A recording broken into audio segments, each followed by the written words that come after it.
আসসালামু আলাইকুম ওয়া রাহমাতুল্লাহি ওয়া বারাকাতুহু। আউযু বিল্লাহি মিনাশ শাইতানির রাজীম। বিসমিল্লাহির রহমানির রহিম।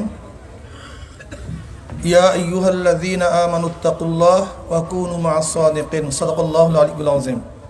সময় একেবারে সংক্ষিপ্ত। ইদানিং ছাত্রলীগের আমার ছাত্র বাবারা কওমি মাদ্রাসায় ছাত্রলীগ গঠন করার আহ্বান জানিয়েছে এবং তারা কওমি মাদ্রাসায় ছাত্রলীগের কমিটি গঠন করবে ঘোষণা দিয়েছে। আমি ওয়েলকাম জানাচ্ছি যে তাদের উচিত কমপক্ষে কওমি সন্তানদের সাথে মেলামেশা করা, এদের সোহবাতে থাকা।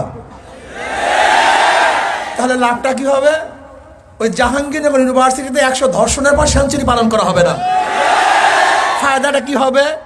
এমসি কলেজে স্বামীর থেকে ছিনিয়ে তার স্ত্রীকে ধর্ষণ করা হবে না। তাহলে কি হবে? ইউনিভার্সিটির সামনে বাঁধনকে শিরোধারী করা হবে না। তাহলে কি হবে? ফরিদপুরের একজন ছাত্রলীগের সভাপতি 2000 কোটি টাকা পাচার করার ইতিহাস আর ঘটবে না। তাহলে কি হবে? সেখানে অস্ত্রের মহড়া থাকবে না। সেখানে কি হবে? অস্ত্র চোরাচারি চলবে না, ইয়াবা থাকবে না, ফেন্সিডিল চলবে না, গাঁজা থাকবে না, মদ পান করবে না, খুন হবে না, ধর্ষণ হবে না। দরকার আছে। কিন্তু আমি ছাত্রলীগের সভাপতিকে বলবো, তোমার ম্যানিফেস্টো সম্পর্কে জানা নেই। তুমি জানো যে ওলামা দল, ওলামা লীগ তোমাদের সংগঠন অ্যাকসেপ্ট করে না। কারণটা কি?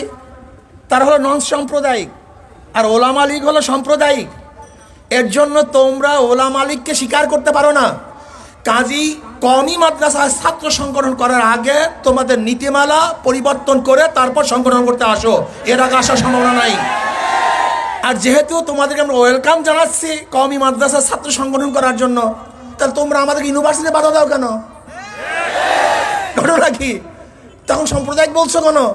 ইউনিভার্সিটিতে সংগঠন করতে দেওয়া যাবে না। আসো, আমরা মিলেমিশে তোমরা সংগঠন করো, আমরা সংগঠন করি। যাদের আদর্শ সুন্দর হবে তাদের সংগঠন সবাই গ্রহণ করবে, আর যাদের চরিত্র ধ্বংস হবে, খতম হবে, নিকৃষ্ট হবে, তাদের আদর্শ কেউ গ্রহণ করবে না। আল্লাহ আমাকে এবং আমাদের সবাইকে কবুল করে নেন।